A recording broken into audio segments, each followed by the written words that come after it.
ഇനി മറ്റു ചില റിപ്പോർട്ടുകൾ കൂടി നോക്കിയാൽ കണ്ണൂർ പയ്യന്നൂരിലെ റിട്ടയർഡ് അധ്യാപകൻ മുരളിയുടെ കതിരകം കാർഷിക സ്മൃതി മ്യൂസിയം ശ്രദ്ധേയമാകുകയാണ്. വരും തലമുറയ്ക്ക് കാണാനും പഠിക്കാനും ഒരു കാർഷിക വിജ്ഞാന കോശം തന്നെയാണ് കോറോം സ്വദേശി കെ മുരളീധരൻ കതിരകത്തിൽ ഒരുക്കിയിരിക്കുന്നത്.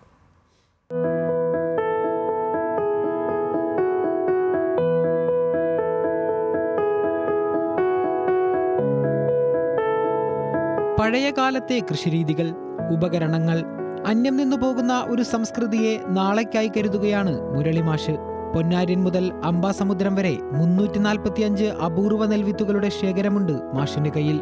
ഇതിൽ 131 ഇനങ്ങൾ സ്വന്തം വയലിൽ വിളയിക്കുന്നുമുണ്ട്.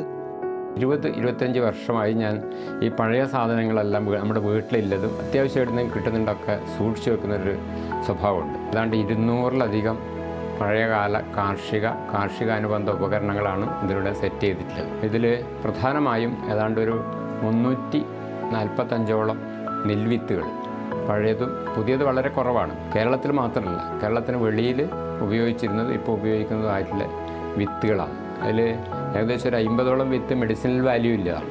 നെൽവിത്തുകളിൽ ഒതുങ്ങുന്നില്ല കതിരകത്തിന്റെ വൈവിധ്യം. 35 ഇനം വാഴകൾ, ഹംസപതി എന്നു പേരുള്ള ഔഷധത്തോട്ടം, വൈവിധ്യമാർന്ന തെങ്ങ്, കവുങ്ങ് തോട്ടം, 250 വർഷം പഴക്കമുള്ള മൺകുപ്പി, പഴയ താക്കോലില്ല പൂട്ടുകൾ, ഓലക്കുടകൾ, 1082 ദേവി മാഹാത്മ്യ ഗ്രന്ഥം തുടങ്ങി 200-ലധികം കാർഷികേതര വസ്തുക്കൾ ഇവിടെ സംരക്ഷിക്കപ്പെടുന്നു. 10 ലക്ഷത്തിലേറെ രൂപ ചെലവിൽ നിർമ്മിച്ച കെട്ടിടം അച്ഛൻ MP കുഞ്ഞിക്കണ്ണൻ നമ്പ്യാരുടെ സ്മരണാർത്ഥമുള്ള ഒരു ഗവേഷണ കേന്ദ്രമാക്കിയാണ് മാറ്റിയിരിക്കുന്നത്. ഭാര്യ TP വിജയശ്രീയുടെയും കുടുംബത്തിന്റെയും പിന്തുണയോടെയാണ് ഈ മാതൃകാ പ്രവർത്തനം.